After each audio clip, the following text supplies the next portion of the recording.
Alright, you guys, it's math time. So you're going to need a notebook for this. Get your notebook, the one we're using for writing and math and everything, and find a brand new page. Let's start doing this, you guys. Let's start putting the date at the top of the page. So if we start math, we'll write math and then the date, or like writing and then the date. So we'll just start putting the date on it. This way it will kind of help us stay somewhat organized. So when you guys come back to school one day, I can check out your notebook and how you're doing. All right, so we're gonna do a little warm up, and we'll get into today's skill. So we're gonna write math and then 3-26, and then we're gonna write a number 1. They're gonna give us a fraction line here. So the idea is, what is letter C? So this line is broken up into, well, the bottom number will tell us, it's broken up into fourths. So we have 1 piece, 2 pieces, 3 pieces, 4 pieces. So the question is, what would letter G be? Well, 0 fourths, somebody. 2 fourths, 3 fourths, 4 fourths. Well, pattern, it has to be 1/4. 1/4. So it's going to be a 1/4. The way I could show that is if you really draw these lines out, and then you make it into like a rectangle. This spot here, that is 1 piece out of the 4. So that's 1/4. All right, we're going to move on to number 2. It's the same game on 2. Here we go. What fraction names point R on the number line? All right, so look at that number line again. Looks like it's broken up into thirds. So 3 equal pieces. What is letter R? Well, it starts at 0 thirds. This is 1/3. This is somebody. And this is, all 3 pieces is 3 thirds. So if you guessed 2 thirds, you will be correct, though. That's 1/3. Yeah, that's 2 thirds. Yeah, if I cover in all 3, that'll be 3 out of 3, 3 thirds. So number 2, I didn't write down 2 yet. Number 2, we're going to say 2 thirds. All right, we're moving on, you guys. Ooh, a word problem. We love those. Here we go.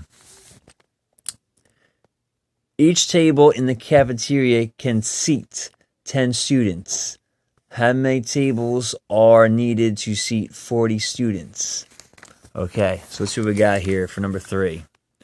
So for number 3, there's 40 students. And what did it say? Let's see.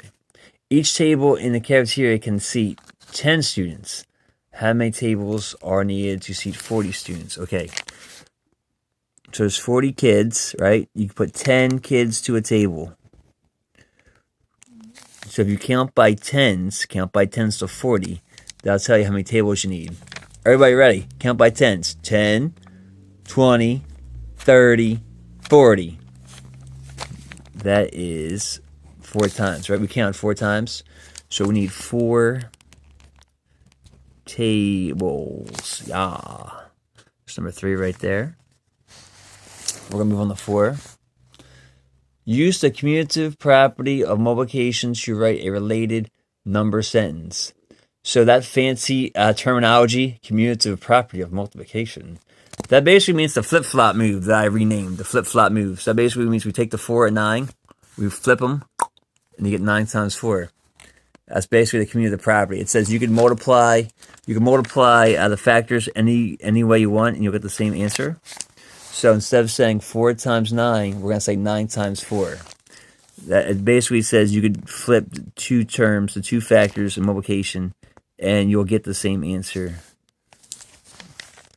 All right. How's that 4? Here we go. What's going on to 5? Pedro's shaded part of a circle. What fraction names the shaded part? All right. So the first thing you have to do, you have to find the denominator. How many triangle pieces are there all together? Let's count. 1, 2, 3, 4, 5, 6, 7, 8. So there's going to be 8 altogether. And see, how many are shaded? Peter's shaded part of the circle. What fraction names the shaded part? Okay, so how many are shaded in? So they're all worth an eighth, right? An eighth. Well, that's an eighth. That's an eighth. So count up your eighths. 1, 2, 3, 4, 5, 6, 7. So 7. So that one's 7/8. Ah. So what was that? That's number 5. Number 5 is 7/8. All right. Let's try this one. Find the quotient. So quotient is a fancy word for the answer to a division problem. Quotient. It's answer to a division problem. So this says 8 divided by 1. So what's the rule for 1? You guys remember the rule for 1? If you have 8 fish divided up into one fish tank, how many fish are in the fish tank? So 8 fish divided up into one fish tank. Mr. K, why your fish look like circles? Hey, leave me alone. That'll be 8. 8 divided by 1 is 8. Just like 8 times 1 is 8. So that's the rule for 1. Yeah, let's mark it down in your book so you get credit for it. So number 6, 8 divided by 1 equals 8.